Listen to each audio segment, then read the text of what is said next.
بھڑکتی ہوئی آگ میں داخل ہونے سے قبل حضرت خلیل اللہ کے چہرے کے تیور دیدنی تھے. چہرے پہ کوئی گھبراہٹ نہیں تھی کہ مجھے آگ میں ڈال دیا جائے گا اور میں جل کے راکھ ہو جاؤں گا. وہ اس نشہ محبت میں تھے کہ یہ جو کچھ ہو رہا ہے میرے رب کے نام پہ ہو رہا ہے. تو اگر آگ میرے وجود کو راکھ بھی بنا دے تو یہ میری سرخروئی ہے، یہ میری کامیابی ہے. اور وہ مسکراتے ہوئے آگ کی طرف بڑھے. حضرت جبریل امین حاضر خدمت ہو کے عرض گزار ہوئے، اگر آپ کہیں تو میں اللہ کی بارگاہ میں عرض کروں کہ اس آزمائش کو ٹال دیا جائے. تو فرمایا کہ میں تو آپ سے نہیں کہوں گا. تو کہا آپ اللہ کی بارگاہ میں خود عرض کر لیجئے. تو کہا کہ ان کفار کے دل میں کس نے یہ خیال ڈالا؟ کہا رب جلیل نے. کہا اگر جلیل کی یہ مرضی ہے تو خلیل کی بھی یہی مرضی ہے. جے سونا میرے دکھ وچ راضی تے میں سکھ نو چلے ڈاواں. اگر وہ اس پہ راضی ہے کہ میں آگ میں جلوں تو میں 100 جان سے قربان ہونے کے لیے تیار ہوں. پھر بھڑکتے ہوئے شعلے اور آگ کا وہ روشن الاؤ کہ اگر کوئی پرندہ بھی اڑ کے گزرے تو وہ بھی جل بھن کے کباب بن کے گر پڑتا. بے خطر کود پڑا آتش نمرود میں عشق، عقل ہے محو تماشائے لبے بام ابھی. بنیرے پہ کھڑی عقل سوچتی رہ گئی لیکن عشق نے چھلانگ بھی لگا دی. لیکن پھر جو کامیابی سمیٹی، جو کامرانی ہاتھ میں آئی، عزتوں کا جو تاج پہنایا گیا، وہ انہی کا مقصود تھا. اب حضرت سارہ سلام اللہ علیہا سے نکاح ہوا تو اولاد کی نعمت سے مالا مال نہیں کیے گئے. یہ ایک آزمائش تھی. اولاد تو ماں باپ کے سینے کا قرار ہے، روح کی تسکین ہوتی ہے. ان کو دیکھ کے وہ دوبارہ سے جوان ہو رہے ہوتے ہیں. ان کی کلفتیں، تکلیفیں اولاد کو دیکھ کر کے مٹ جاتی ہیں. اور پھر اولاد بھی عمر کے آخری حصے کی ہو تو اس کو دیکھ کر کے جو تسکین بوڑھے باپ کو ہوتی ہے، میرے پاس تو ایسے لفظ نہیں ہیں کہ میں اس کیفیت کو بیان کر سکوں. اب حضرت خلیل اللہ اس عالم میں ایک بیٹے سے نوازے جاتے ہیں، نام اسماعیل رکھتے ہیں اور اس کو دیکھ دیکھ کے جیتے ہیں.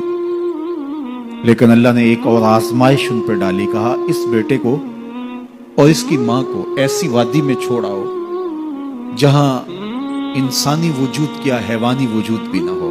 اب یہ بات کہہ لینا بھی آسان ہے، سن لینا بھی آسان ہے، لیکن عملاً گزرنا پڑے تو دن کو تارے نظر آ جائیں. لیکن اللہ کا خلیل اللہ کے حکم کی تعمیل میں اپنی جوان سال بیوی اور نو مولود بیٹے کو لے کر کے وادی غیر ذی زرع میں پہنچتا ہے، جہاں آج مکہ المکرمہ ہے. آج تو وہاں آبادیاں ہیں، رونقیں ہیں. اس وقت جلے ہوئے سیاہ پہاڑ جیسے فولاد پگھلا کے ڈال دیا گیا ہو. کہیں کوئی چشمہ نہیں ہے، کہیں کوئی سبزہ نہیں ہے، کوئی حیوانی وجود نہیں. وہ وادی جس میں وحشت بھی قدم رکھتی تھی ڈر ڈر کے، جہاں پھرتے تھے آوارہ تھپیڑے باد سر سر کے، جہاں پر گھاس اگتی ہے، جہاں نہ پھول کھلتے ہیں، مگر وہ سرزمین ہے آسماں بھی جھک کے ملتے ہیں. 2 نفوس پر مشتمل قافلہ اس وادی میں ٹھہرانے کے لیے حضرت خلیل اللہ پہنچتے ہیں. رات گزری. حضرت ابراہیم علیہ السلام نے سحر کے وقت اٹھ کے دعا مانگی اور اس مقدس قافلے کو اللہ کے سپرد کیا اور واپس پلٹنے لگے تو وفاش یار بیوی نے آگے بڑھ کے دامن تھاما اور کہا میرے شوہر نامدار، اس وادی بے آب و گیا میں ہمیں تنہا چھوڑ کے کہاں جا رہے ہیں؟ اب کیا جواب دیتے؟ خاموش رہے. تھوڑی دیر کے بعد پھر قدم اٹھنے لگے تو زوجہ کا ہاتھ بڑھا اور دامن پکڑ لیا. اس وادی غیر ذی زرع میں، بے آب و گیا وادی میں، جہاں انسانی وجود کیا حیوانی وجود بھی نہیں پایا جا رہا، اپنے نو نہال بیٹے کو اور مجھے چھوڑ کے کہاں جا رہے ہیں؟ حضرت خلیل نے کوئی جواب نہیں دیا. تھوڑی دیر بعد پھر قدم اٹھنے لگے تو پھر دامن پکڑا. حضرت خلیل کوئی جواب نہیں دیتے. تو حضرت ہاجرہ نے پوچھا کیا یہ رب کا حکم تو نہیں؟ قال نعم، کہا ہاں یہ رب کا حکم ہے. تو حضرت ہاجرہ نے ہاتھ چھوڑ دیا. کہا پھر خیر سے جائیے، اگر اس کا حکم ہے تو وہ ہمیں ضائع نہیں ہونے دے گا. 9 نہال بچہ گود میں ہے، مختصر سا توشہ پاس ہے، شوہر رخصت ہو رہا ہے. اس وادی میں جہاں سوائے سیاہ پتھروں کے اور کچھ دکھائی نہیں دیتا،